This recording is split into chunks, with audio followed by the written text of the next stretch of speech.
Looking ahead to Saturday's Champions League final game, do you feel like this one is just Real Madrid's to lose? It's definitely Real Madrid's to lose. They're 14-time champions. They're going for a 15th. Everyone expects Real Madrid to win this. I would love to see Dortmund, as the underdogs, do something special and do what no one's expecting.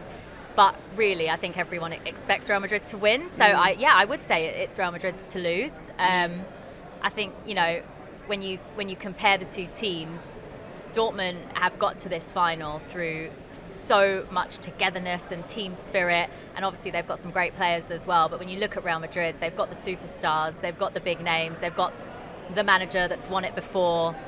They've been there, they've done it. So I think everyone expects Real Madrid to win it, but you just never know. That's why we love football.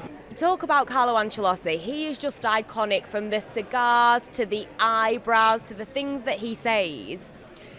What do you think is going to happen with him? Because he's contracted at Real Madrid until 2026. I'm sure Real Madrid, would like to lock him in the Santiago Bernabeu. But what do you think the future could hold? I think if Real Madrid had the choice, they would keep him forever, wouldn't they? Because he's an absolute legend, as you say. I mean, he's just an iconic manager, and he knows how to win, and he gets the job done, and he's just like the coolest manager as well. Like, he's just, when you're around him, when I've interviewed him, he's just so chilled. Like, you can totally see why the players buy into everything that he says and does. So I think if they had the choice, they'd keep him there for a long time. Whether or not he stays is the other question. I do believe he'll stay definitely for another year. Everyone expects the Mbappe move to happen, and I think he'd probably quite like to oversee a season with Mbappe there. But then who knows, because the World Cup is coming up. He's been linked with that Brazil job before. Who knows? Maybe he would do another year at Real Madrid and then take a job in international football and build up to the World Cup. But you just don't. I mean, if I'm a Real Madrid fan, I'm saying I want to keep him forever. Everyone is talking about Jude Bellingham, but there's another player on this team, Vinicius Jr. I just want to read you a stat. So at 23 years old, he has 10 goals and 12 assists in Champions League knockout stages. He's scored as many as Zlatan Ibrahimovic. He's actually scored more than Zinedine Zidane. How good is this player? He's incredible. An incredible player, lights up the pitch whenever he's on it. When you watch him on TV, he looks pretty spectacular. When you see him in person, it's actually indescribable how good he is. He is that good to watch. I've been to Real Madrid games before when I've been working on them, and I've just spent 15 minutes just watching him. And you watch him just speed around the pitch, and the skill and the pace. He's an amazing player. I think Jude Bellingham said this week, didn't he, that he should win the Ballon d'Or. He should be up there to win the Ballon d'Or. I wouldn't argue against that. He's one of a kind. Now, another team that's involved in the Champions League, they're not in the final this year, Manchester City. Their manager Pep Guardiola, there have been a few rumours that he could be entering his final season with Manchester City. How amazing would it be for them? They've just done 4 in a row in their previous season. To go into the new season and win a Champions League, how special would that be? What a manager Pep is. I mean, what he has done since he's come to the Premier League and managed Man City is extraordinary. Just seeing them win their 4th Premier League title in a row it's stuff that you just never thought you'd see. History made again by Man City. And yeah, like you say, I mean, I've heard that the club want him to make a decision by Christmas time, by December, whether or not he's going to stay on and renew his contract and stay for longer. I'd love to see him stay. I would love to see him stay, but I was surprised actually to hear on the final day of the Premier League season when he said that he's not really sure what he's going to do. That did actually surprise me, because prior to that, whenever I've interviewed him earlier on this campaign, it certainly felt to me like he wasn't going anywhere anytime soon. But yeah, I mean, if he were to leave and they could win the Champions League one more time under him, yeah, it would be special, because the Champions League is what it's all about. So at TNT Sports, you're interviewing a lot of players, a lot of managers. What's been your favourite interview this season? Oh, that's a really good question. I don't know. Or just in general, even if you've got one that sticks in your mind. Season. There's too many. Do you know what? Every interview is different. I think that's what's so exciting about this role, when you get to go to some of the biggest and best football matches. But every interview you do, whether it's pre-match, post-match, whether it's the day before or on the day as soon as the whistle goes, you get such great moments. I would probably say, if I had to pick one, my favourite interview, you'll like this, was with Kobbie Mainoo. Of course. It was at Molineux.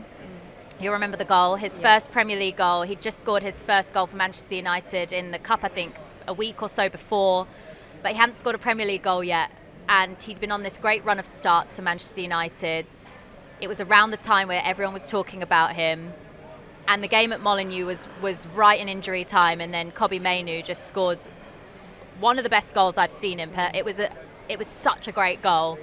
Injury time winner for his first ever Manchester United goal, and literally on the whistle, I'm on the pitch, him and Bruno Fernandes together, and it was just a special moment, because you kind of re-see the joy in a kid's eyes when he's achieving something really special for him in his career, but also for the club to have won the game the way they did. So yeah, I'd probably say that was my favourite interview, because even he said during that interview, I just need a moment to actually take it all in, because I can't believe I've just done that. And it was just a really nice moment.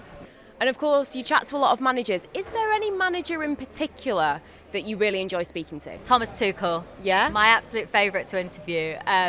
He is just one of the most personable managers that you can come across, and he's always super open, always has a joke off camera.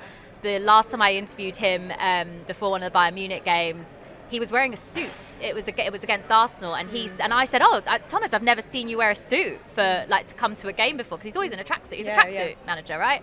So, well, particularly for the match day -1, he's always in a tracksuit. But he turned up in a suit, and we were all looking at each other like, he looks different. Yeah. Why are you wearing a suit? And I said, why are you wearing a suit? What are you dressed up for? And he basically said, they've stitched me up. They told me to wear a suit, and then no one else has come in a suit.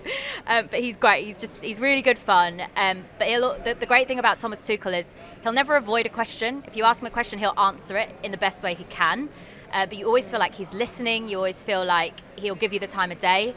And he's honest. And I think as football fans, you want honesty from either your manager or another manager to give you their take on the game.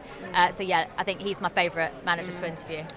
Do you have any idea where you could be interviewing him next? Is there anywhere that you would like to see him? I know there's been a few whispers about Manchester United. What do you reckon that could be a job for him? I can see it happening, because he's not got a job at the moment. He can manage a big club. We've seen him do that before.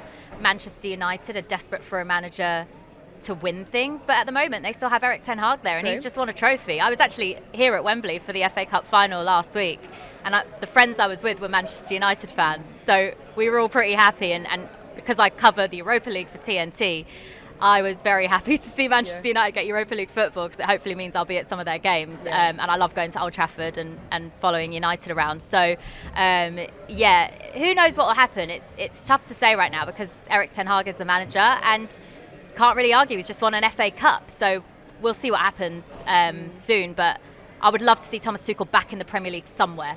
Yeah. Whether that's Man United or whether that's at another club. Come to Brighton. There we go. No chance.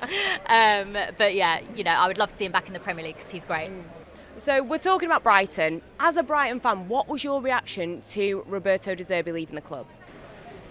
Surprised at the timing. Kind of expected he might go this summer, because there were lots of rumblings about it during the back end of the season when Brighton went on a bit of a bad run.